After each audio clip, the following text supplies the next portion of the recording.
খুব সকাল সকাল পুজোটা সেরে ফেলেছিলাম। সেরে সেই দিনটা ছিল যেহেতু একটু স্পেশাল।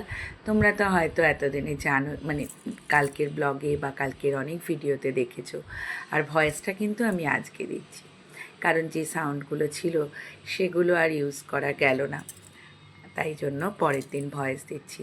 তাই একটু ঠাকুরের কাছে ভালো করে পুজো দিয়ে ছেলের জন্য একটু প্রার্থনা তো করতেই হয়, প্রত্যেক মা যেমন করে আমিও তেমন করি। আর সকাল থেকে অনেক কিছু রান্না করেছি বলে খুব ব্যস্ততার মধ্যে ছিলাম।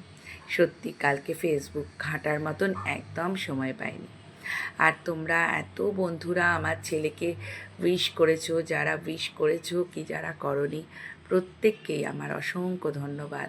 তোমরা অনেক সুন্দর সুন্দর কমেন্টস দিয়ে ওকে অনেকটা জীবনের পথে এগিয়ে দিতে সাহায্য করেছো, খুব ভালো লেগেছে।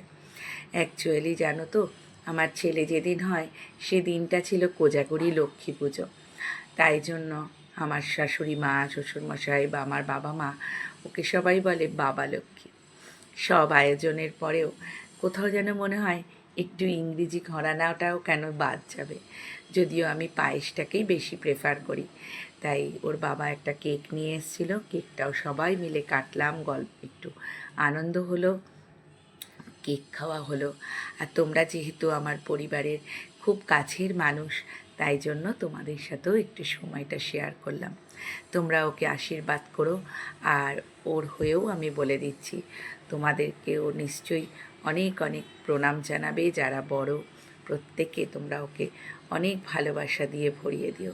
আমি চাই সকলের ভালোবাসা আশীর্বাদ ও যেন আগামী দিনে আরও অনেক বড় হতে পারে। প্রত্যেকের সন্তান ভালো থাক।